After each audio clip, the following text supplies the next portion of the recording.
우리의 행동을 지배하는 건 뭐예요?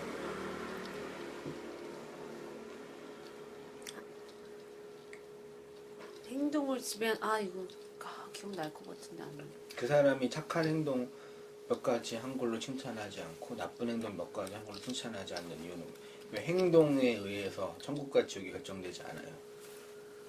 그 뭐는 뭔지 알죠?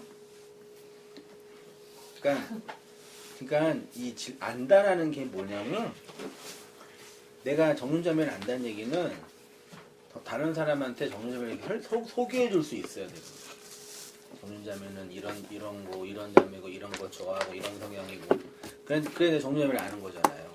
말하자면 그런 거죠. 이게 이제 선생님보다 설교가 이렇게 철학적이기도 하고 생각도 많이 해야 되고 논리도 있고 기타 등등 그런다 하면 왜 행위로 심판하면 안 돼? 답이 있어요 거기에? 아니요. 답 없어? 있지 않아? 행위로 심판하지 않으시는. 그래.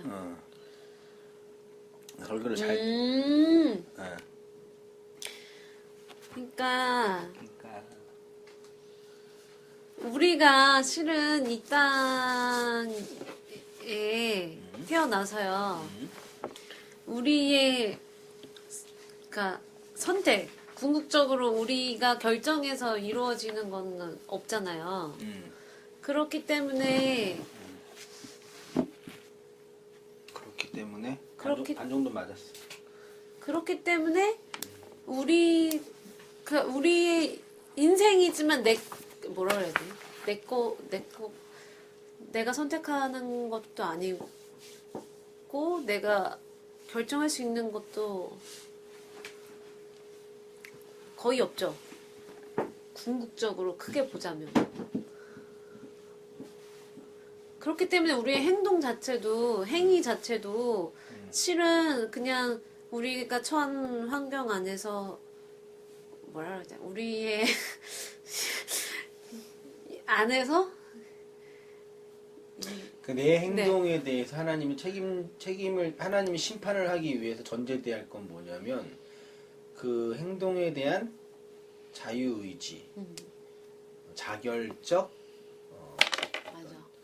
위치에 있을 때 그 행동을 심판할 수 있어요. 그 심판이라 하면 칭찬과 벌이 함께 있는 거죠.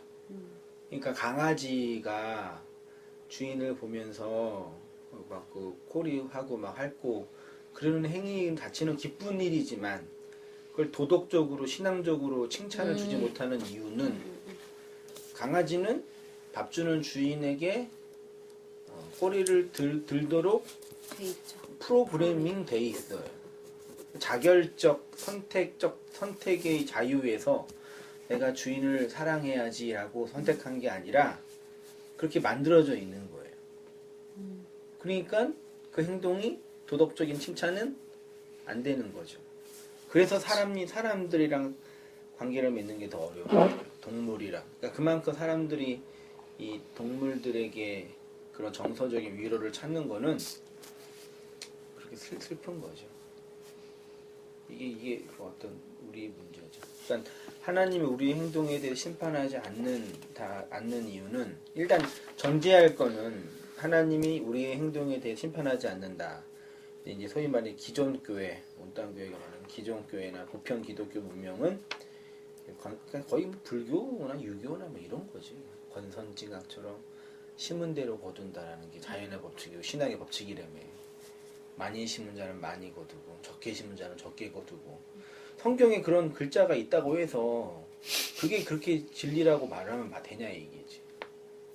많이 하늘에 돈을 쌓아두면 하나님께서 복을 주시고 시간을 쌓아두면 또 건강을 주시고 쌓은 만큼 주고 이런 식의 이제 원인과 결과 인과응보 스스로 돕는 하나님 이런 식의 이제 하나님을 우리가 이해하고 있잖아요. 그러니까 얼마나 하나님 믿는 사람 없는 거네 거기 볼 때는요.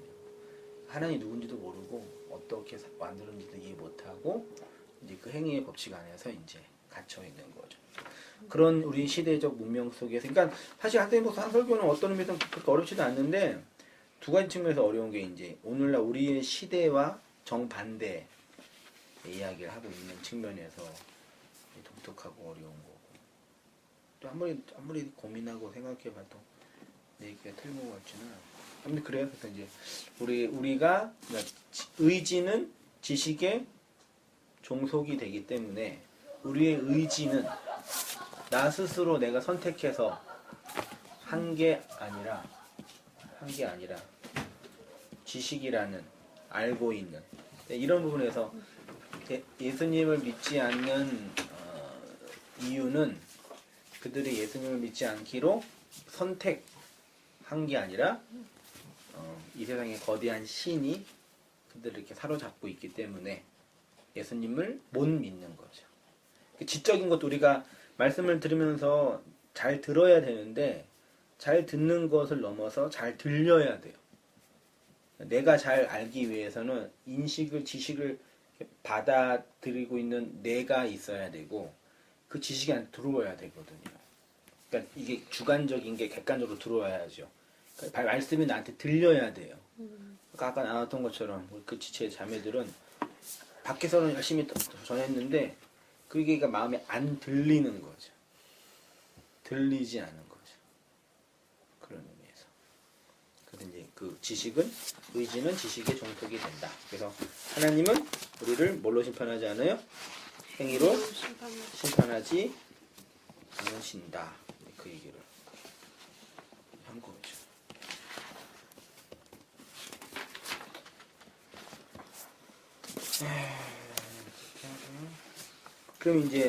그러면 하나님 우리를 심판하지 않는다라고 할 때 심판하지 않으신데 그러면 하나님 우리를 뭘로 심판하세요? 우리를 뭘로 심판하시죠? 행위로 심판하지 않고 뭘로 심판해요? 의지는 지식의 종속이 되기 때문에 그러면 이제 무엇을 알고 있느냐. 그것도 또 더 많은 논의가 필요하겠지만 그래서 이제 오늘날 현대 기독교는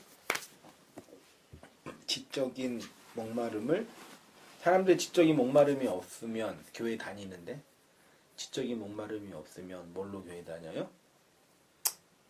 정이나 일. 그 종교성이라고 해요. 종교성. 종교적인 형식, 종교성으로 지적인 목마름을 대신하고 있는 거죠. 내가 그 소크라테스를 보면은 이제 소크라테스의 논적들이 소피스트라고 하거든요. 소피스트는 어떤 사람이냐면 이제 그 당시는 이제 웅변이나 지식으로 이제 정치를 했으니까 과외 선생이 소피스트는요. 스타 강사. 근데 그걸 강의를 잘하면 돈을 많이 벌잖아요. 그런 거였거든요. 그러니까 그래서 이제 소크라테스에게 비난을 하는 거죠. 너희는 진리가 뭐 철학할 자격도 없는 장사꾼이라고 비난을 했는데 이제 네가 뭔데 우리를 비난하냐 그러니까 그러면서 이제 네 자신을 알라 그런 거예요. 그러면 너는 네 자신을 아냐 물어보는 거죠. 소피스트들이.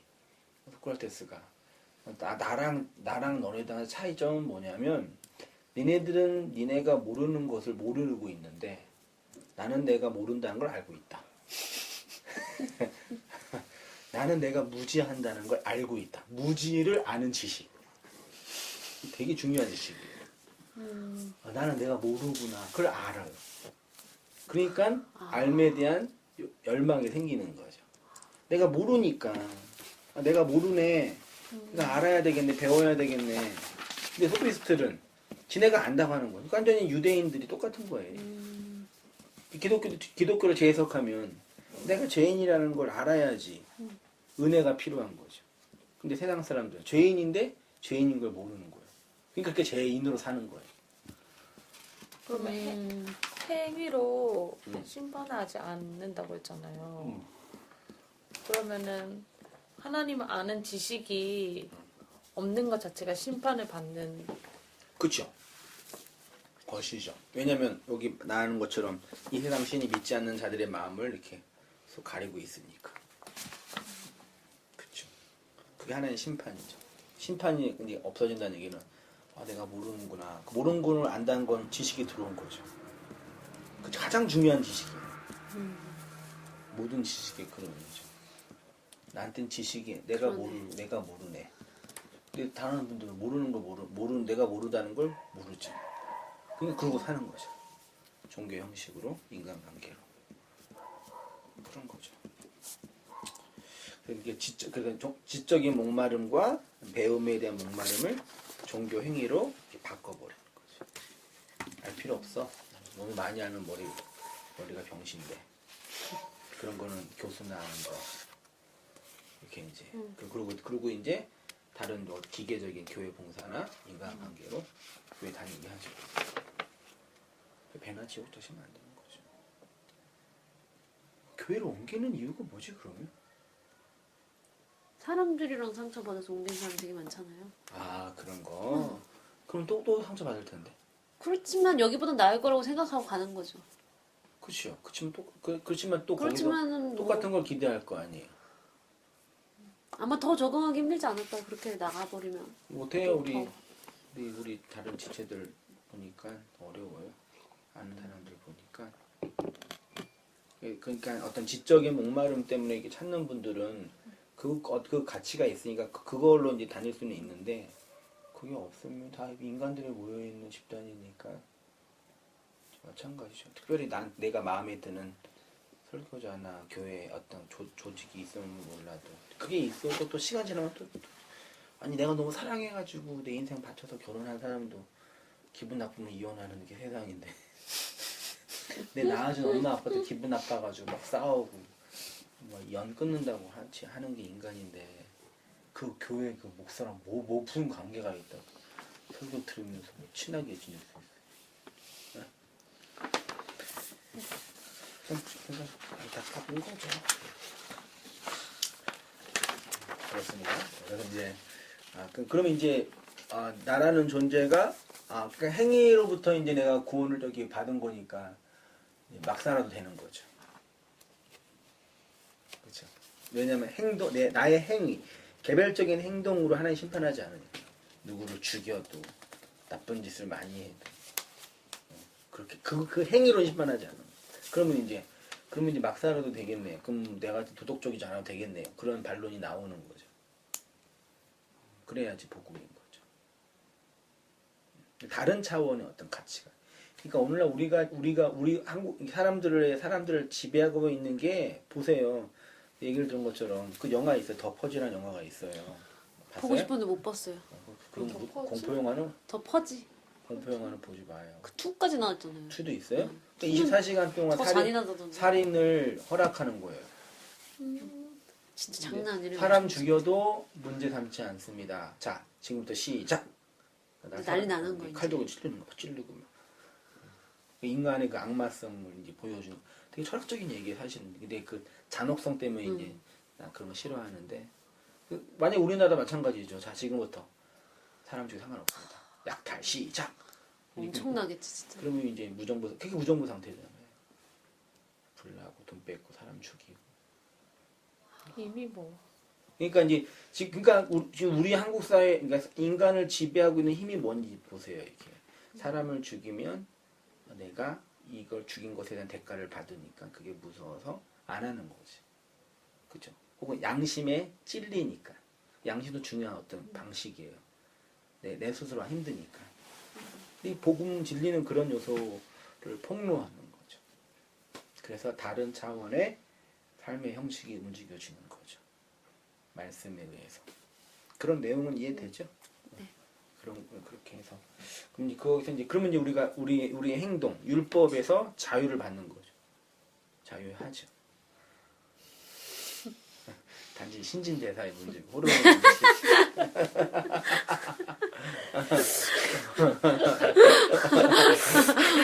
왜요? 진짜 호르몬 좋은 거 넣으면 기분 좋아져요. 운동해가지고 몸이 활성화돼서 몸이 막 뇌가 활성화되면 기분 좋아지는데. 그럼요. 그런 약 발라가지고 해가지고 그 사람들이 마약 맞는 게 그것 때문에 그러는 거예요. 그거는 그러니까 나도 요즘 인간에 대한 공부를 열심히 하거든요. 철학이나 인문학이나 뭐 심리학이나 정신분석이나. 근데 참 되게 어떻게 이렇게 열심히 이렇게 사람에 대한 연구를 했을까 참 대단해 내가 봐도. 근데 사람을 연구하면 연구할수록 그런 게 더 보이는 거죠. 인간을 지배하고 있는 것이 어떤 그 궁극적 그 무엇이 있는 건데 그분들은 이 안에서 인간에 대한 자연에 대한 법칙을 열심히 공부하신 분들이죠. 되게 필요해요. 인간을 잘 알아야 돼요. 솔직히 뭐 교회에서 막 기쁘고 감사헌금 내고 하나님을 찬양하고 감사할 때 어떤 신적인 초월적인 가치가 들어와서 기뻐요? 아니잖아요. 자식이 잘 되고 대학 붙고 사업이 잘 되고 그때 감사하고 기쁨이 넘쳐서 막 봉사하고 헌신하고 헌금되잖아요. 우리 그러니까 현실의 문제가 해결이 안 되면 힘들어요. 우리 교회도 이렇게 성도님들 오셔가지고 일하고도 힘든 가운데 있는 많이 계시는데 항상 얘기하는 게 김능선 목사 설교를 들으면서 이제 막 그 어떤 얘기까지 하냐면 그분은 실패하는 게 하나님이 기뻐하시는 거고 그게 복이다. 내가 돈 못 벌고 있는 게. 근데 그 위로가 될 때가 있긴 있거든. 힘들 때는. 근데 이제 문제가 뭐냐면 살아야 되는데 이게 환경이나 형편이 나아지지 않으면 힘들어요. 우울증 걸려요. 하나님이 그렇게 내가 진리를 건네줬으니까 자유롭게 그렇게 안 된다니까. 그리고 아까 내가 말한 게 우리 현실이 이렇게 지금의 현실보다 좀 이렇게 나아지고 회복이 되어지고 진전되어지는 그 무엇이 있지 않으면 뭐 진리와 비진리의 문제가 아니라 사는 게 고통스럽다니까. 몸이 아프고 그러면 골골하고 힘들잖아. 그래서 그런 삶의 개선 아까 뭐라고 표현했지? 삶의 질을 개선한다 그랬나? 되게 좋은 표현이에요. 그렇게 하나를 이렇게 개선되어져 가는 과정이 있어야지 거기 안에서 스트레스를 덜 받고 좀 이렇게 생명 유지를 잘할 수가 있어요. 그렇지 않으면 이렇게 생명 유지 장치 계속 망가진다니까요. 그거 자체가 막 저주고 하나님의 심판 그런 게 아니잖아요. 이제는 그렇지만 우리가 기쁘게 살아야 되잖아요. 그 살아가는 문제인데, 그러니까 이거를 잘 이렇게 조화를 해야 돼. 그러니까 신앙과 현실을 분리하는 것이 이걸 상관없이 이원론적으로 영지주의적 딱 분리해 버리는 거.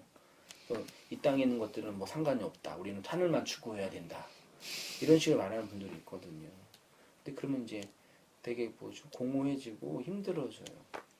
반쪽 인간이 돼요. 그러니까 그 초월과 진리를 더 많이 공부하면 공부할수록 이 현실에 대한 인간 자체에 대한 연구를 더 많이 해야 돼요. 사람에 대한. 근데 오늘날 교회가 뭐 성경 연구도 안 하고 저랑은 도대체 뭘로 움직여지는 건지 참 신기해요.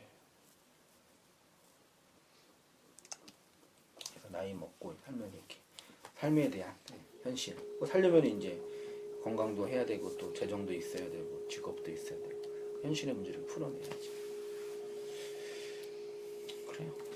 그래서 자유롭게 행위 때 심판받지 않으니까. 그렇지만 이제 진리로 말미암는 그 내용이 있어야 된다. 그 얘기를 하는 거고요.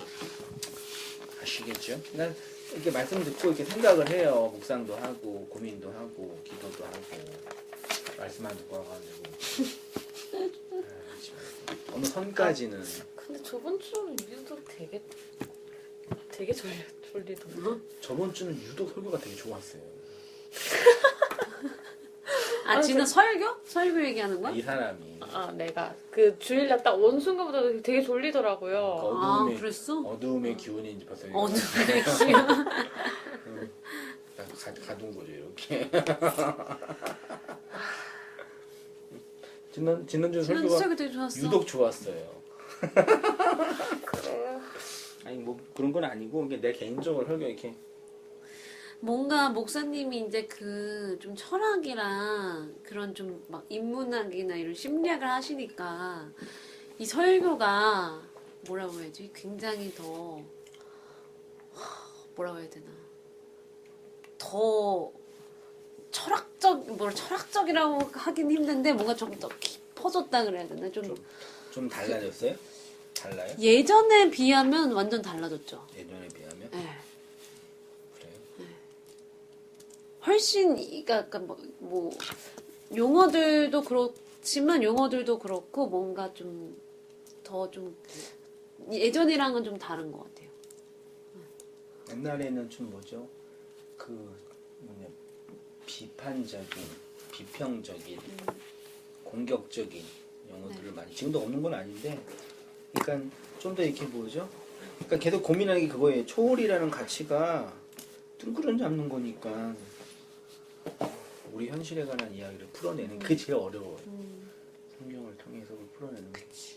성경 공부도 열심히 해야 되는데 그 언어도 열심히 공부하고는 있는데 이 뭐냐 그 인문학자들 철학적인 어떤 그런 그분들은 방법론 이렇게 해석하는 방법 그다음에 인간에 대한 어떤 이해 이건 되게 깊거든. 교회는 기독교는 그게 없어요. 철학 기독교 신학 성경을 통해서 초월을 하는 거니까.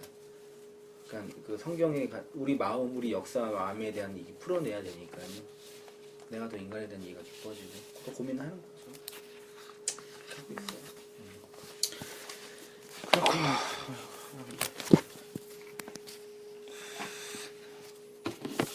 따뜻하니까 졸려.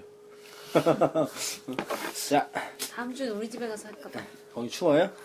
추워요 거기. 네, 요한계시록 29장 불꽃 같은 눈과 빛난 주석 같은 발로 교회를 통치하시는 예수님. 계시록 2장 18절 19절 다 함께 읽겠습니다. 시작. 두아디라 교회의 사자에게 편지하라. 그 눈이 불꽃 같고 그 발이 빛난 주석과 같은 하나님의 아들이 이르시되 내가 내 사업과 사랑과 믿음과 섬김과 인내를 아노니 내 나중 행위가 처음 것보다 많도다. 히라브로 보면 카이토 앙겔로 테엔 디아테이로스 에클 레시아스 그라폰 타데 이렇게 되어 있어요. 히브리 헬라어 공부하려고 하는 거니까. 그리고 의뢰 또 이렇게 교회 밖에서 이렇게 헬라어 히브리어 찾는 분들이 많이 있어요. 전화를 해가지고 목사님 그 헬라어 히브리어로 강의하세요? 그럼 가르치세요? 그러니까 그 원어 자체만 찾으려는 분들이 있나 봐요. 그래서 제가 뭐 가르친다기보다는 뭐 나는 언어 자체를 이렇게 찾는 분들에 대해서 언어 자체에 대한 그 신봉은 없거든요. 그럴 때 이 언어만 공부한다고 될 건 아니거든. 근데 어쨌든 그런 식의 좀 이렇게 뭐죠 다른 각도로 말씀을 찾는 분들이 많이 있더라고. 하여튼 뭐 그런데 이제 앞에 거 보시고 오늘 볼 거는 지난주에 이어서 편지하라 부분에 그 두 눈이 불꽃 같고 그 발이 빛난 주석과 같은 그죠. 예수님의 모습이 두 가지예요. 불꽃 같은 눈과 빛난 주석 같은 발. 그렇죠. 눈, 발. 눈은 뭐예요? 보는 거, 인식하는 거. 그래서 히브리어로 눈이 아인이라는 단어인데 이게 뭐냐면 이렇게 샘물이라는 뜻이 있어요. 창세기 6장 8절 각주 1번 있죠? 보세요. 그러나 노아는 여호와께 은혜를 입었더라. 직역하면 노아는 여호와의 눈에 발견되어졌더라. 이제 그러니까 우리가 하나님을 추구하고 찾는 그런 과정 속에서 어디까지 도달해야 되냐면 하나님이 나를 추구하고 하나님이 나에게 찾아오시는 내가 말씀을 공부하고 연구하고 강해하고 나누는 과정을 통해서 나라는 주체가 말씀을 객체로 공부하는 차원을 넘어서 이 말씀이 나를 강해해 가는 그 말씀이 주체가 돼서 나를 대상화하는 그런 경지가 돼야죠. 내가 말씀을 막 공부해서 이걸 깨달았다. 그것도 필요한데 진리라는 게 어떤 지적인 거라는 게 지식을 배우는 과정도 필요하고 그 지식이 들려지는 어떻게 표현하면 좋을까? 내 밖에 있는 지식이 내 안에 들어오는 그게 필요한 거예요. 우리가 열심히 공부하는 그 정도에만 머물러 있으면 안 돼. 근데 이게 말하자면 그런 거죠. 하나님의 눈에 발견되어지는 정윤자매, 은혜자매 하나님이 이렇게 발견되어져 있는 거예요. 얼마나 복된 거예요. 설레이지 않아요? 참나. 하나님의 그 눈이 말씀이고 진리를 보는 인식이라 그랬으니까 그 눈에 이제 내가 발견되어진 거예요. 이런 경지까지 가려면 경지가 필요 있어요? 사랑하니까 알 거 아니에요. 사랑이라는 게 나 혼자만의 이 개별적으로 이 충성을 헌신을 한다고 될 건 아니죠. 사랑은 상호 교통이고 사랑받고 사랑하는 거잖아. 그걸 사랑이라 표현하잖아. 근데 그게 내 마음대로 안 되잖아. 그래서 힘든 거잖아. 내가 혼자 열심히 하면 될 것처럼 느껴지는데 그게 아니잖아요. 그러니까 똑같이 하나님 우리와 관계도 그렇죠. 나만 열심히 한다고 될 것도 아니고 그렇고요. 예. 그런 걸 이제 알아가는 거죠. 하나님의 눈에 내가 이렇게 발견되어진 존재라는 걸 뭘로 이 말씀들을 통해서 하나하나 이렇게 알아가는 거죠. 알아가고 있죠. 네. 그래도 온당교에서 설교 가장 많이 들었던 회중 중에 한 명인데 그게 이제 뭐 훈장이 돼야지. 훈장도 되면서 부담도 되면서 이해는 되죠. 네. 한세희 목사가 어떻게 설교를 이렇게 한세희 목사가 어떻게 이렇게 말씀이 이렇게 진행되어 오고 성숙해 오고 발전해 갔는지 보여요? 그 이분이 지금 타락하고 있는 것 같지는 않다. 이게 가고는 있구나. 그렇죠? 그걸 보아야죠. 그렇죠? 그리고 그게 이제 말에 담겨져서 함께 이제 확장해 가는 거죠. 땅이 어떻게 될지는 모르겠지만 확장해서 가는 거죠. 불의 화염이죠. 여기 동료자 읽어주세요. 그런데 그 눈을 어떻게 묘사하시냐면 불꽃 같은 눈입니다. 한글 성경의 불꽃 같은으로 번역된 부분이 호스플로가 피로스입니다. 호스는 모모와 같은이고 플로가는 원형이 플록스인데 불꽃 불길이라는 뜻으로 번역되었습니다. 그러니까 플록스는 불 자체보다 불이 피어나는 모습, 화염, 불이 지나가는 길을 의미합니다. 불 자체보다 불에 의해 영향을 받는 것을 설명할 때 사용된 단어입니다. 예수님이 불꽃 같은 눈이잖아요. 네. 불이 있고 꽃이 있는 거예요. 둘 다 불이에요. 근데 하나는 불 자체고 하나는 불에 의해서 흘러나오는. 이게 원래 불이 꽃처럼 나오잖아요. 그 불 자체, 불에 의해서 나오는 화염. 그걸 이제 원문은 얘기하고 있어요. 누가복음 16장 24절을 보면 불러 가로되 아버지 아브라함이여 나를 긍휼히 여기사 나사로를 보내어 그 손가락 끝에 물을 찍어 내 혀를 서늘하게 하소서. 내가 이 불꽃 가운데서 고민하나이다. 이거 이제 그 부자와 거지 나사로 얘기고, 부자는 지옥 음부에 떨어져 있고 나사로는 낙원 천국에 가 있는 거예요. 음부에 있는 부자가 어떤 상태에 놓여 있냐면 혀에 물이 없어요. 불에 의해서 바짝 말라서 이렇게 고통받고 있는 거예요. 그러니까 그 기독교적 심판의 본질은 내가 자주 말했지만 불교나 여타 그런 이방 종교에서 말하는 것처럼 막 고통받고 눈알 뽑히고 혀 잘리고 이런 거 그런 거 영상 봤다며요. 막 지옥에서 막 자살한 최진실 씨가 막 고통받게 막 있고 그 인터넷에 있어요. 그런 거. 왜 그래 진짜. 자살하면 지옥 간다 그러고 어떤 그런 인간이 이렇게 만들어낸 어떤 그런 고통과 그런 절규 그런 게 이제 지옥이라고 하는데 물론 그렇게 상징돼서 표현될 수 있다고 되는데 그거 자체가 물리적인 게 아니죠. 사랑은 솜사탕이다. 그럼 뭐예요? 솜사탕처럼 달콤한 그게 사랑이잖아요. 솜사탕 자체는 아니잖아. 맞잖아요. 아니 문학을 좀 하든지. 사랑은 눈물의 씨앗이다. 뭐예요? 사랑은 눈물이에요? 아니 눈물이 가진 어떤 메타포가 있는 거잖아요. 그래서 지옥도 그런 개념이에요. 그러니까 성경에서 말하는 지옥의 개념은 이 말이 물이 없어서 바짝 말라서 말을 못하는 걸 지옥이라고 표현해요. 말 못하는 거. 그래서 말씀을 들으면 그 말씀이 들리고 이해되고 들려지고 그리고 그 말이 말로 혀가 풀리는 거예요. 피아노 계속 배우는데 피아노를 치면서 내가 이해를 하고 배우면서 해석되어지고 그걸 내 안에서 풀어내는 거잖아요. 그걸 잘하는 사람이 연주를 잘하는 거죠. 노래도 마찬가지잖아요. 노래에 대한 이해와 악보에 대한 이해를 가지고 내가 어떻게 풀어내냐. 그렇죠. 근데 진리도 마찬가지지. 말씀도 이 역사와 성경을 통해서 역사라는 배경 속에 성경이라는 내용을 통해서 설명되어진 그 예술을 내 삶으로 입술로 혀로 풀어내는 거예요. 그걸 말하는 자가 돼요. 인격으로 보여줘요 이렇게. 예수님이 인격으로 보여줘.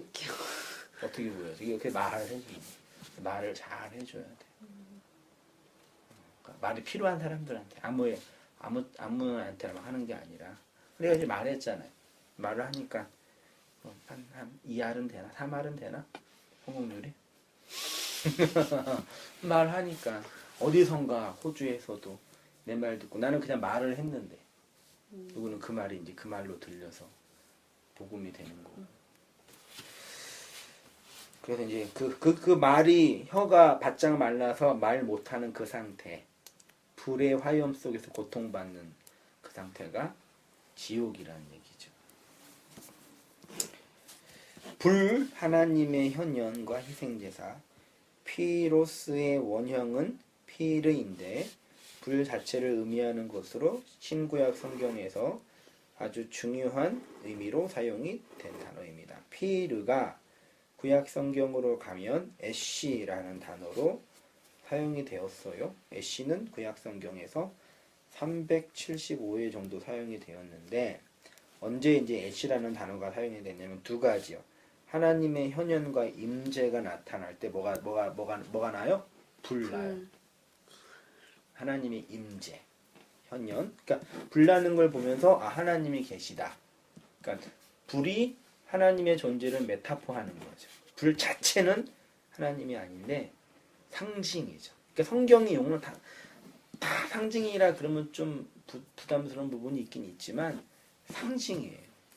그러니까 우리가 이 인생과 역사도 다 뭐예요? 사실 상징이에요. 껍데기, 율법이라는 게. 그걸 통해서 이 상징을 담고 있는 그 내용을 알아야지 그게 진리를 알았다고 표현하는 거죠. 근데 이제 많은 사람들은 이 자체에 의미를 두는 거기 때문에 그게 문제가 되는 거죠. 불은 하나님의 현현, 하나님의 임재를 상징하고요. 또 한 가지는 이제 희생제사. 희생제사는 인간이 하나님께 나아가는 방식이잖아요. 그 살에 피를 흘리는. 그때 불로 동물을 태우는 거죠. 그러니까 하나님이 인간에게 내려오실 때 하나님의 임재를 불의 현현으로 설명하셨고 인간이 하나님께 나아갈 때 희생제사를 드릴 때 불을 가지고 나아가요. 그래서 철학을 또 공부해도希腊 철학의 고대 그 철학자들이 세계의 기호는 뭐냐? 공기다. 세계의 기호는 뭐냐? 물이다. 누군 불이다. 이렇게 공기, 불, 물, 흙 4개의 원소. 그렇게 철학자들이 고민했어요. 이렇게 다 그렇게 하나님이 건네주신 거예요. 사실은요. 우리 성품적으로 자연 속에서. 그 불 속에 하나님의 임재가 있어요. 창세기 19장 24절. 은혜 자매님이 읽어주세요. 여호와께서 하늘 곧 여호와에게로 오시사 유황과 불을 비같이 소돔과 고모라에게 내리시고. 이걸 이제 그 소돔과 고모라가 불 심판을 받았다. 하나님을 믿지 않고 우상 숭배하고 또 뭐죠 성적으로 타락하고 동성연애하고 수간하고 그런 걸로 이제 하나님 심판했다. 우리는 그러면 안 된다. 이제 그렇게 얘기하는데 인류 역사상 성적으로 타락하지 않은 적이 한 번도 없었어요. 언제 안 타락했어? 나 진짜. 난 진짜 목사님들이 그렇게 생각이 있으니 자기네는 괜찮고 남은 다 더러운 줄 아는 거예요. 언제 안타고 어제나 이제 그 혜영자매님께서 우리가 북한을 위해서 기도해야 합니다라고 어떤 목사가 얘기했는데 한국과 북한을 비교해 보니까 누가 더 복음이 필요하나요? 그러니까 한국이 더 필요할 것 같다고 그랬잖아요. 이 많은 이 향락과 반문화 바라. 북한은 그런 거 없다며. 하나님의 현현과 불심판. 소돔과 고모라에 내린 불은 하나님의 심판을 설명합니다. 그러나 그 불의 심판은 하나님의 신적인 현현 상징하는 거고요. 다시 말해서 하나님의 신적 현현이 소돔과 고모라에게 심판으로 나타난 거죠. 그런 의미에서 소돔과 고모라였던 우리에게 하나님의 현현으로서의 불이 임하여 이미 우리는 심판을 받은 것이고 지금 심판을 받아가 불의 경험이 우리 안에 있는 거죠. 그렇죠? 네. 하나하나 이렇게 심판받아가는 거죠. 근데 그게 저주가 아니라는 거죠. 창세기 22장 6절 아브라함이 이에 번제 나무를 취하여 그 아들 이삭에게 지우고 자기는 뭐예요? 불과 칼을 손에 들고 두 사람이 동행하더니 아브라함이 이삭은 희생제사로 드리기 위해서 가지고 간 것이 뭐예요? 불과 칼이에요. 불, 칼 합치면 화염검. 창세기 3장 24절 이와 같이 하나님이 그 사람을 쫓아내시고 에덴 동산 동편의 그룹들과 두루도는 화염검을 두어 생명나무의 길을 지키게 하시니라. 생명나무는 당연히 언약의 내용으로 오신 예수님이고 예수님을 이삭이 예표한 것이고 이삭은 예수님이고 또 우리이기도 해요.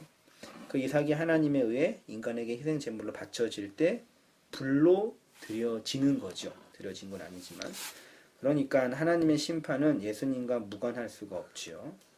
불 심판의 핵심은 예수 그리스도의 십자가이다. 이런 정의는 되게 중요해요. 불 심판은 나중에 하나님 안 믿는 사람들이 막 불과 유황으로 뭐 원자폭탄에 의해서 원자폭탄 터치면 다 죽지 뭐 걔네들만 심판받아요. 다 같이 죽겠죠. 목사는 뭐 피해가요? 나한테 다 죽지. 불심판은 원자폭탄이 아니라 예수 그리스도의 십자가예요. 예수님 뭘 던지러 오셨어요? 불을 던지러 오셨잖아요. 내가 이 땅에 뭘 던지러 왔? 불 던지러 왔어요. 그 불심판이지. 십자가가 어떤 이들에게는 구원이 되고 어떤 이들에게는 심판이 됩니다. 그것이 불심판이고 다른 말로 하면 어디에서 구원받아요? 불에서 구원받는 것. 우리의 구원은 어디에서 받아요? 불에서. 누구든지 그 공적이 불타면 해를 받으리니 그러나 자신은 구원을 받되 어디에서? 불 가운데서. 불 가운데서 받는 구원. 그러니까 물 가운데서 받는 구원이 있고 불 가운데서 받는 구원이 있고 그게 아니라 모든 구원은 그 물에서 받는 거고 불에서 받는 거예요. 같은 의미죠. 불 가운데서 받는 거 누굴 차례? 은혜자매님? 네. 결국 우리의 구원과 심판은 불과 관련된 것입니다. 불에서 구원받느냐 불로 심판을 받느냐의 문제이고 또는 불의 심판을 받아 구원받는 것이라 할 수 있습니다. 그러니까 성경이 말하는 불심판과 불 가운데서 받는 구원은 우리의 현재와 상관없이 미래적으로만 해석하고 타자에게만 일어날 일이라고 생각하면 완전히 성경을 잘못 보는 것입니다. 모든 구원은 불 가운데서 받는 것입니다. 그래서 아브라함이 교회의 구원을 예표하는 이삭을 희생제사로 드릴 때 불칼을 가지고 간 것이고 하나님의 언약과 생명으로서의 생명나무의 길을 불칼로 지키신 것입니다. 그렇죠. 출애굽기 3장 2절 여호와의 사자가 떨기나무 불꽃 가운데서 그에게 나타나시니라 그가 보니 떨기나무에 불이 붙었으나 사라지지 아니하니라.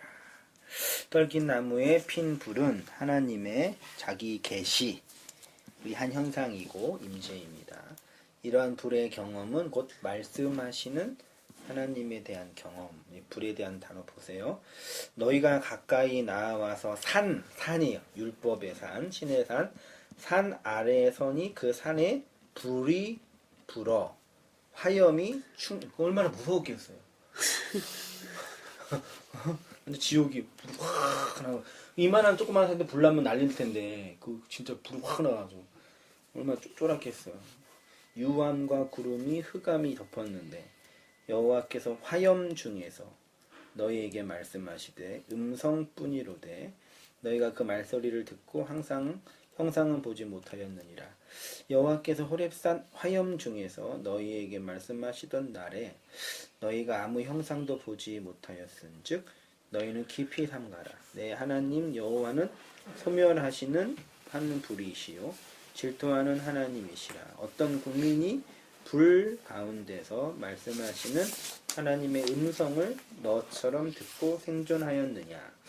여호와께서 너를 교훈하시려고 하늘에서부터 그 음성을 너로 듣게 하시며 땅에서는 그 큰 불을 내게 보이시고 너로 불 가운데서 나오는 그 말씀을 듣게 하셨느니라. 여호와께서 산 위 불 가운데서 너희와 대면하여 말씀하시매. 이렇게 하나님의 언약의 산에서, 언약의 산은 신의 산, 그리고 산상손의 그 예수님의 산상 다 산이에요. 말씀은 다 산에서 선포되는 거예요. 코로스에서, 옛성전에서. 그것이 불로 우리에게 떨어져요. 떨기나무에서 불이 붙은 것처럼 율법에 불이 붙어, 율법이라는 나무에 불이 붙어서 타는 형상이에요. 상징되는 거예요. 진리로 이해되면 그 말씀을 받은 자에게는 하늘에서 허락된 말씀의 불이 있는 거죠. 이게 에스라가 아니라 예레미야 에가예요. 1장 13절. 위에서부터 나의 골수에 뭘 보내요? 불을 보내요. 하나님의 말씀이 불로 와서 불 받은 거죠. 그래서 불 받는다 그 표현이 말씀 받는 거예요. 그 말씀을 받으면 불 받은 거지 뭐. 불 같은 성령의 뜨거운 어떤 열정, 헌신에 대한 어떤 그런 얘기가 아니에요. 예레미야 20장 9절. 내가 다시는 여호와를 선포하지 아니하며 그 이름으로 말하지 아니하리라 하면 내 중심이 불 붙는 것 같아서 골수에 사무치니 답답하여 견딜 수 없나이다. 여호와의 말씀에 내가 그 사면에 무슨 성각이요? 불성각. 그러니까 그 예수님이 바로 이렇게 불로 피어나는 화염의 눈으로 교회를 보고 계시고, 그래서 그 불을 진리의 내용으로 받은 교회는 구원이 되고, 율법의 껍데기로 받은 자들에게는 불로 심판을 받는 거죠. 그러면 그 불을 우리가 받는, 그러니까 그 불을 받았다는 얘기를 어떤 뜨거움이라는 어떤 그런 정도가 아니라 그 불의 내용으로서의 말씀이 우리 안에 있는 거죠. 그 불이, 그래서 그 불로 이제 그 어떤 그 불이 갖고 있는 어떤 그 태움, 열정, 흐름들을 이제 설명하는 거죠. 에너지. 그러니까 대사증후군이나 대사량이 약한 사람이 뭐가 문제냐면 이 몸 순환이 잘 안 돌아가요. 안 돌아가니까 많이 안 먹어도 에너지가 많이 안 나가니까 살이 찌는 거예요. 근데 순환이 잘 돌아가는 사람은 많이 먹어도 이게 빠르니까 살찔 시간이 없는 거예요. 근데 그거를 호르몬이 조정하는 거예요. 그래서 이게 임파선이나 이런 데 문제 있는 분들이 이제 그게 안 돼서 호르몬 뭐 도파민이나 이게 뇌에서 나오는 것까지 안 되니까 우울해지고 괜히 쓸쓸해지고 그런 거. 인간이 그런 생물학적인 존재가 어떻게 하겠어. 그런데 그런 것처럼 이 말씀이라는 내용이 우리 안에 떨어지면 그 우리의 이 신체 자체가 우주에 이게 온 세상이라니까. 말씀이 여기에다 증거되는 거예요. 우리 안에 들어와서 그게 우리를 흘러서 그게 동양주의 말하는 기의 순환이에요. 아, 왜 그 진짜라니까? 우리 집사람이 뭐가 문제였냐면 진짜 한에서 들었어. 위는 뜨겁고 아래는 차가워. 순환이 안 돼. 그 임신이 안 되는 거예요. 약을 먹어서 이 기를 이제 돌리는 거. 그게 이제 임신하게 하는 그 한약인 거 말하자면. 그러니까 어떤 뭐 자궁이나 그런 하는 게 아니라 몸의 기력을 회복하는 거예요. 똑같으니까 우리 인생은 다. 말씀이 우리 안에 들어와서 그 순환이 안 되고 꽉 막혀 있었던 그 혈기를 불로 뚫어서 돌게 하는 거예요. 영적으로. 그 살아나는 거예요. 그쵸? 네. 뭐야? 뭐가 내야? 어? 그런 거예요. 다 그 얘기야, 그러면, 결론은. 근데 이제, 그 불이 이제, 이렇게 또 사용이 돼. 마태복음 3장 10절에. 이미 도끼가 나무 뿌리에 놓였으니 좋은 열매 맺지 아니하는 나무마다 찍어 불에 던지우리라. 나는 너희에게 회개케 하기 위하여 불로 세례를 주거니와 내 뒤에 오시는 이는 나보다 능력이 많으시니 나는 그의 신을 들기도 감당치 못하겠노라. 그는 성령과 불로 너희에게 세례를 주실 것이요. 손에 키를 들고 자기 타작 마당을 정하게 하사 알곡은 모아 곳간에 들이고 쭉정이는 꺼지지 않는 불에 태우시리라. 그 다음 정리 좀 해보세요. 예수님은 성령과 불로 세례를 주신다고 합니다. 직역하면 성령과 불 안으로 잠기게 할 것이다 라고 할 수 있습니다. 세례를 주다가 밥티조입니다. 이 단어는 밥토라는 동사에서 왔는데 뜻은 뭐뭐에 담그다, 물들이다 라는 뜻입니다. 염색을 위해서 천을 물에 담가 다른 색으로 물들일 때 사용된 단어입니다.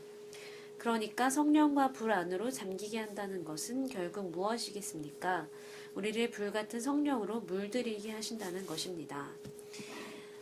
누가복음 12장 49절 내가 불을 땅에 던지러 왔노니 이 불이 이미 붙었으면 내가 무엇을 원하리요? 예수님이 던지신 불은 곧 성령으로 임하는 말입니다. 갑자기 사도행전 2장 3절 불의 혀같이 갈라지는 것이 저희에게 보여 각 사람 위에 임하여 있더니 네, 불, 말. 행이 갑자기 생각이 안 나는데. 네. 기독교는 이렇게 불의 혀, 불의 말이 예수 그리스도의 십자가를 통해서 선포되는 종교고요. 이 불이 율법으로 존재하는 나를 태우는 방식으로 진리의 불을 담은 교회로 만들어가는 것입니다. 그 과정 속에서 교회는 불 심판을 경험하고 불의 고난을 체험하며 불로 단련되는 거죠. 너희 믿음의 시련이 불로 연단하여도 없어질 금보다 더 귀하여 예수 그리스도에 나타나실 때에 칭찬과 영광과 존귀를 얻게 하려 함이라. 이제 하늘과 땅은 그 동일한 말씀으로 불사르기 위하여 간소하신 바 되서 이 세상이 왜 필요해요? 불태우기 위해서.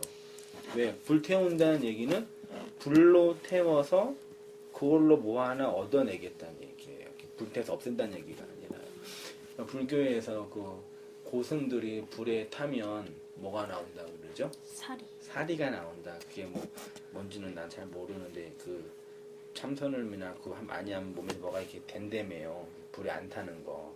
마치 그것처럼 나라는 존재, 우리라는 역사 속에 있는 모든 존재가 그 예수님의 그 영을 말씀으로 받아서 불로 타서 사라지지 않은 그것으로 존재하는 거죠. 그 얘기하고요. 하늘과 땅으로 설명되는 이 세상이 왜 필요하냐면 말씀으로 불사르기 위해 필요한 것이고, 그러니까 성령의 불을 진리의 말씀으로 받은 성도에게 이 세상이 불타고 있다는 것이 감지가 되는 거죠. 불타고 있는 거죠. 그래서 우리가 그 불 속에서 구원받는 것입니다. 말씀이 불로 임하는 거죠. 주석과 같은 발, 진리의 말씀으로 통치하심.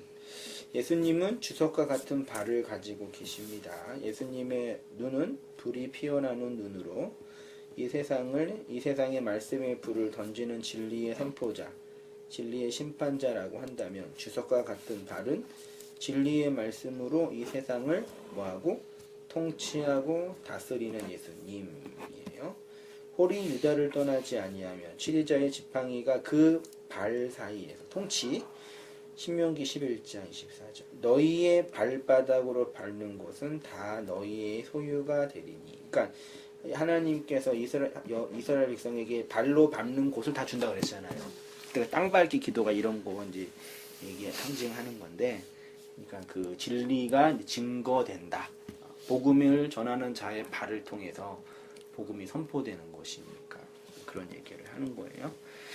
이스라엘의 죄에 대한 선지자의 비판은 이렇게 나타나요. 발바닥에서부터 머리까지 성한 곳이 없이 상한 것과 터진 것과 새로 맞은 흔적뿐이거늘 그것을 짜며 싸매며 기름으로 유하게 함을 받지 못하였도다. 예수님을 머리로 한 교회 공동체가 기름이라는 진리의 말씀을 잃어버리면 발바닥에서부터 머리까지 성한 것이 없는 것으로 표현이 되고요. 예수님을 머리로 한 교회는 예수의 머리 되심을 뭘로 전한다고요? 발로 전한다. 그래서 발바닥부터 머리까지 성한 곳이 없다고 표현을 한 거예요. 그런데 어떻게 된 것인지 선지자의 탄핵을 받고 있는 이스라엘은 이러한 유기체적인 메커니즘이 상실되었고 있었는데, 그러나 이사야 후반에 가면 이러한 비전과 환상이 나타납니다. 본문 한번 읽어주세요. 좋은 소식을 가져오며 평화를 공포하며 복된 좋은 소식을 가져오며 구원을 공포하며 시온을 향하여 이르기를 내 하나님이 통치하신다 하는 자의 산을 넘는 발이 어찌 그리 아름다운고. 산을 넘어요. 율법의 산을 넘고 그 발이 진리로 흘러가는 거죠. 성경은 다 똑같은 말 보면 볼수록 되어 있어요. 이사야 이 전반부에서는 그 발바닥부터 머리까지 성한 곳이 없는 그런 교회 공동체였는데, 성령이 임해서 그 산이 넘어가 발로 밟혀져 진리가 증거되어서 회복되는 공동체 모습이 나타나요. 율법의 산을 정복하는 발 있죠. 하나님의 통치하심을 자신의 발로 전하는 교회의 영광을 설명하는 거고요. 그래서 신약의 교회는 예수님의 발 아래서 통치를 받는 모양으로 나타납니다. 또 만물을 그 발 아래 복종하게 하시고 그를 만물 위에 교회의 머리로 주셨느니라. 예수님이 이 세상의 만물을 발 아래 복종하게 하셨다라는 것은 이 모든 만물을 세상의 왕처럼 지배하는 차원이 아니라 예수님의 통치는 그의 발로 전해지는 진리에 의한 통치이고요. 그래서 자신의 발로 예수의 복음을 전하는 제자들의 뭘 시키셨어요? 발을 시키신 거예요. 발을 시키시는 그 퍼포먼스처럼 당황스러운 게 없어요. 주일학교 때 전정교회에서 우리 준이 발 시켜주는, 아빠가 자식을 발 시켜주는 거예요. 맨날 집에서 내가 목욕 시켜주는데 무슨 가서 발까지 시켜줘. 아, 진짜. 시켜주는 척했지만 그 청년 때도 이렇게 수련회 가서 꼭 전도사님이 꼭 그렇게 오버를 하셔. 마지막 날에 세수 때 하고 발을 시켜준대. 꼭 발도 안 시키게 발 접고 기도를 이렇게 하고.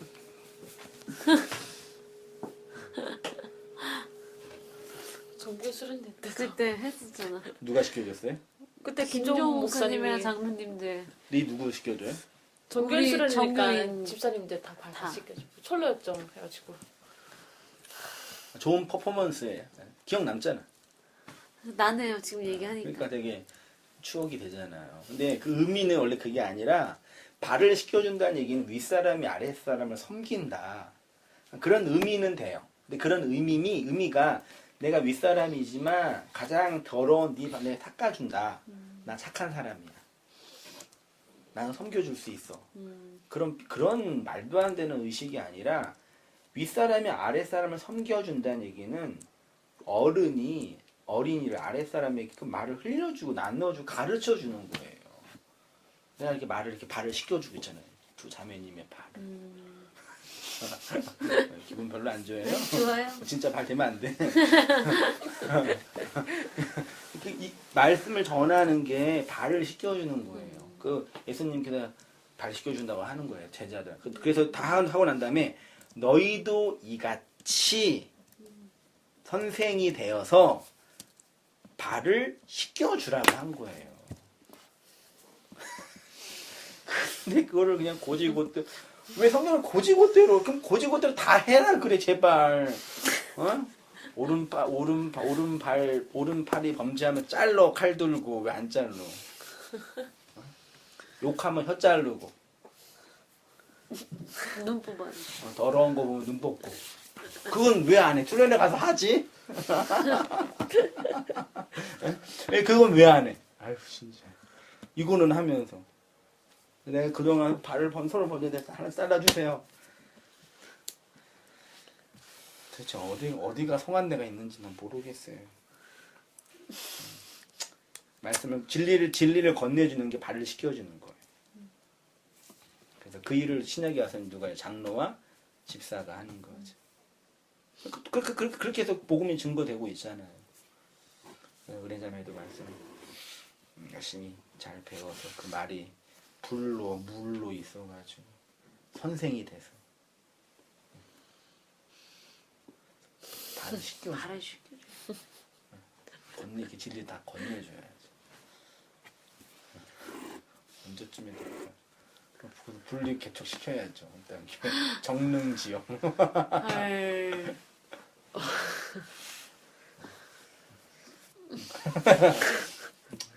그런 거죠. 그거예요.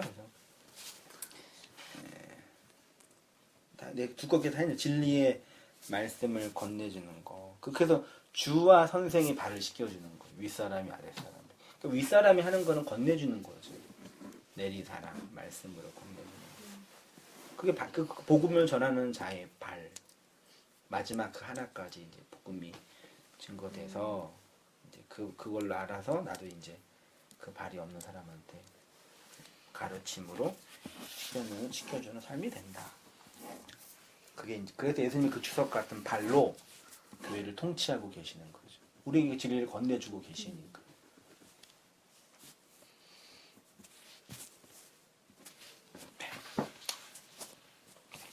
끝.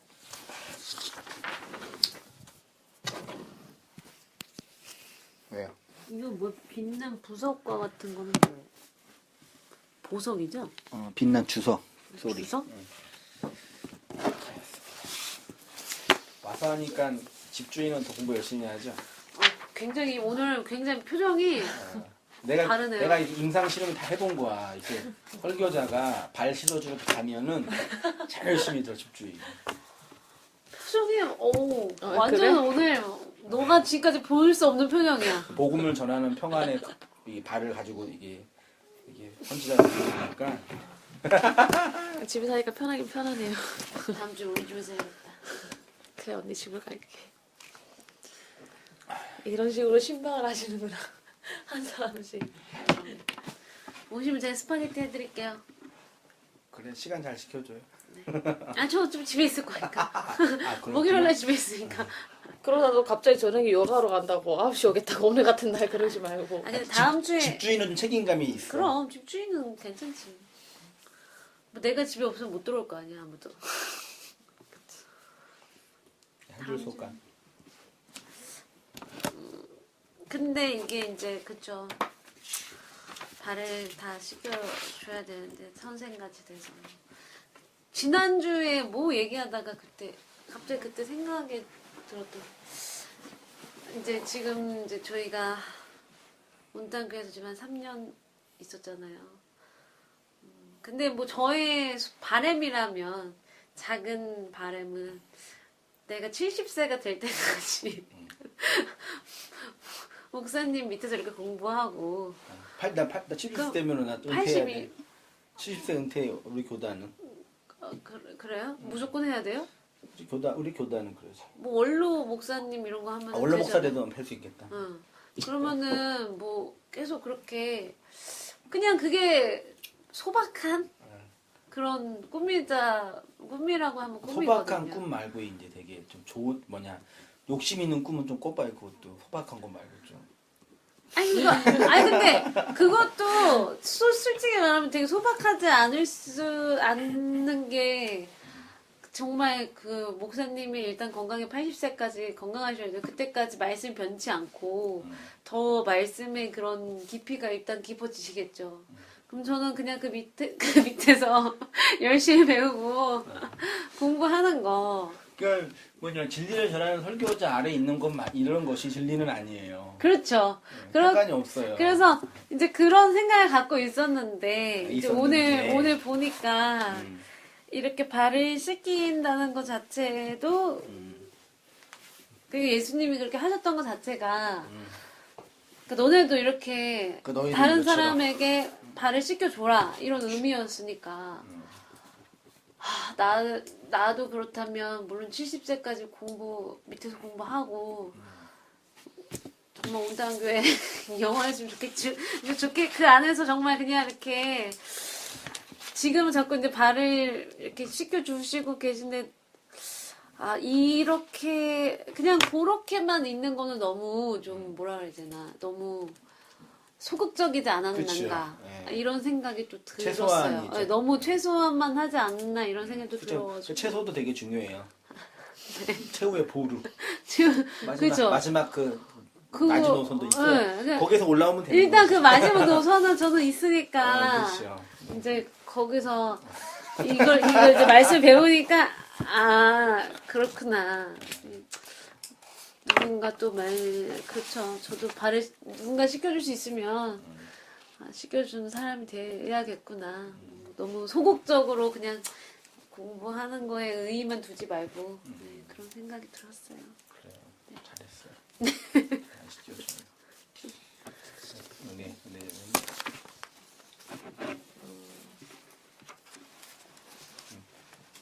좋은 호르몬이 많이 나와야 돼요. 아, 오늘처럼 이렇게 평안한 표정을 본 적은 없어요. 제 교회에서 왜냐면 이게 심리가 일하고 이제 하루 종일 긴장한 상태에서 일하고 이제 육체와 마음은 이제 좀 이렇게 쉬고 싶은데 응. 또 움직여야 되잖아. 거기에 스트레스가 어마어마하게 사람들이 와요. 근데 이게 어느 정도 잘 된 사람들은 할 수 있는데 또 힘들고 어려운 상황이 되면 잘 안 되거든. 뭐 진리를 사랑하지 않고 뭐 선생님 목사가 싫고 그런 차원이 아니라 호르몬의 변화가. 굉장히 이런 표정을 본 적이 없어. 교회 성경 공부할 때는 본 적이 없는 표정이야. 여기도 적는 집 하나 만들지 또 이제 그러니까 적는 모임 하나 만들지. 좋은데. 괜찮다. 이거랑 약간 상관이 없나? 약간 그럴 수 있는데 그 갑자기 들면서 드는 생각이 왜 제가 피아노 레슨을 받으면서 옛날에 그 레슨을 항상 하는 말이 네가 네 소리를 네가 귀로 들어야 된다 그런 얘기를 했거든요. 그럼. 근데 이게 사람이 그냥 앉아서 연주회를 보면은 귀로 우리가 듣잖아요. 내가 뭐 행동을 취하지 않잖아요. 듣기만 하잖아요. 그러니까 그 사람의 소리를 이제 정확하게 약간 객관적으로 들을 수가 있는데 자기가 치면서 자기 소리를 듣는다는 거는 힘들어. 사실 잘 그 쉽지가 진짜 않거든요. 실력이 있어야 되거든요. 그 노래할 때 네. 똑같은데. 그렇죠. 응. 왜냐면은 노래 그거 고수는 진짜 자기 노래가 힘들어요. 자기가 들려요? 당연하죠. 아, 내가 지금 잘하고 있고 못 설교 고수도 자기 설교가 들리는 건가? 요즘에 내 설교 듣기 싫어가지고 난 안 듣는데. 아, 그래요? 아니, 갑자기 그게 생각이 나더라고요. 그러니까 항상 그런 얘기를 했거든요. 네 소리를 네가 들어야 된다. 네 귀로 네가 듣고 네가 바르게 치고 있는지 네가 찾아야 된다. 그런 얘기를 했는데 그게 사실은 잘 모르겠는 거예요. 선생님은 이게 자꾸 이 소리가 아니다. 이렇게 치는 게 아니다. 얘기를 하는데 그 피아노 소리가 이게 똑같은 음치도 달라요? 같은 피아노라도 다 달라요. 똑같은 음을 쳐도 달라요? 네. 느낌을 어떻게 치느냐, 힘을 얼만큼 주느냐. 아 그래요? 와 그렇구나. 그러니까 한음을 내도 그게 다르거든요. 하나하나 다 쏟아가지고 타는 이렇게 해야 돼요? 그런 건 아닌데 이제 그런 얘기 할 때 나는 분명히 선생님이 시키는 대로 친다고 치는데 그 소리가 아니라는 거예요, 자꾸. 그러니까 그게 정말 안 들렸는데 이제 시간이 지날수록 이제야 근데 네 소리를 네가 좀 듣고 있구나라는 얘기를 들은 적이 있거든요. 그러니까 이게 아무리 설교자가 설교를 한다고 해서 이게 귀에다가 그러니까 설교 목소리는 들리지만 그치. 그게 정말 내 귀로 받아 듣고 있지는 않구나라는 게 들려야죠. 않구나라는 게 아까도 설교 아까 잠깐 복습했잖아요. 하는데 분명히 들은 것 같은데 기억이 안 나는 거예요. 그러니까 그런 게 아닌가. 약간 그런 생각이 좀 들더라고요. 그래서 오늘 뭐 성경 공부도 물론 우리 집에서 해서 마음이 편안해서 그랬는지 모르는데 무슨 이렇게 웃으면서 지금 공부하는 거 진짜. 그치. 진짜 일어야 되는 건데. 와, 진짜 너무 이게 다르구나. 처음 보는 것 같은데. 이게 웃으면서 이게 뒤에 이렇게 한 줄 얘기하는 것도 지금. 그래. 예배 돌아가면서 드릴까 교회? 오늘 여기 집에서 여기 집에서 괜찮은 방법 아닌가? 괜찮다. 왜 그러냐면 내가 이렇게 개척하다 보니까 이렇게 오시는 성도님이 계시고 내가 갈 때가 있잖아요. 근데 확실히 갈 때가 달라요. 내가 이렇게 가서 거기 있는 성도님이 나를 기다리고 있는 이 교수 상태랑 내가 흥두를 기다리는 건 다 달라요 느낌. 왜 다르는지는 이제 어떤 인간적인 요소가 있을 텐데 달라요. 그 왜 다른지 왜 다를까? 뭔가 그런 거 나는 아닐까요? 그냥 내 집에는 편해서 그런. 그치 그 편안함이 이제 말씀을 듣는데 저항과 많이 이게 세트시켜요. 그래서 뭐 연애할 때도 남녀가 만날 때도 처음 만난 사람이 산에 가는 게 좋아요. 영화 보는 게 좋아요. 연애할 때. 영화 보는 게 낫죠. 처음 만난 사람과 산에 가 놀이동산 가는 게 좋아요. 영화 보는 게 좋아요. 영화 보는 게 낫죠. 처음 만난 사람과 말 안 해도 되니까. 안 친해지면 놀이동산 가면은요 금방 친해져. 자연스럽게 스킨십도 되고 얘기도 하고. 그건 그렇겠지. 영화관은 그냥 이렇게 서로 긴장만 해요. 안 좋아요. 그러니까 이게 심리학적 결정된 거라니까요. 그래서 뭐 커피숍에서 서로 맞으면서 얘기하는 거랑 밖에 나가서 운동하거나 산행 같이 하거나가 이게 달라요. 이게 만남의 맞아, 질이. 맞아. 그게 뭐 두 사람이 어떤 뭐라 그러죠? 뭐 그 어떤 사랑의 신뢰나 이게 다 바뀌어서가 아니라 환경이 바뀌어지니까 이제 내가 대처하는 게 달라지는 거예요. 그런 게 있어요, 다. 그건 최소화할 수 있는 방향이 좋은 거. 그게 이제 말씀을 듣는 저항감을 줄이는 방식이니까. 뭔가 약간 그런 것 같아요. 왜 고등학교 때 개인 과외하면 선생님이 집을 찾아오잖아요. 근데 학원에 가면 내가 가는 거잖아요. 그럼 뭔가 약간 그 심리적으로 뭔가 이제 선생님이 나를 찾아온다는 느낌이 뭔가 좀 나를 더 이렇게 신경 써주니까. 신경 써준다. 어쨌든 뭐 내가 더 열심히 잘해야겠다. 약간 이런 마음이 있는 것 같고. 왜냐면 그걸 또 약간 1대1로 하게 되니까. 근데 학원은 솔직히 가면은 뭐 되게 익명성의 얘기. 그 약간 그런 약간 그런 그러니까 것도 있지 않을까요? 좀 뭐냐 어떤 긍정적인 긴장을 더 하게 되는 거죠. 학원이 내가 가면은 그냥 소극적으로 참여하는 느낌인데 집에서 맞아요. 하면은 내가 나의 적극성 발휘가 그러니까 확실히 더 성들이 더 적극성이 말씀을 듣는 태도가 더 적극적이. 이게 교회 올 때 그 심탄한 심리가 묘하다니까 그래서 참 신기하네. 무서워요 그래서 사람이 참. 그런 게 인문학적인 인간에 대한 이해거든요. 그래서 네가 지금 이런 건 진리를 몰라서 그러는 거야. 네가 지각해서 그런 거야. 사실은 또 틀린 얘기는 아닌데 그러면 이제 바보 같은 그 해결책이죠. 아무튼 뭐 그랬어요. 다 했어요? 네. 내가 우리 끊은 거 같는데? 아니요, 뭐, 다 했어요. 그래? 무슨 얘기했지? 그 피아노 내가 피아노, 듣는데 그래. 이거 잘 못 들어 내가 스스로 못 듣는 것 그런 같다. 것처럼 이제 들렸다 이제 그거가 그래요. 그러니까 뭐 내가 한 줄라도 달라졌는데?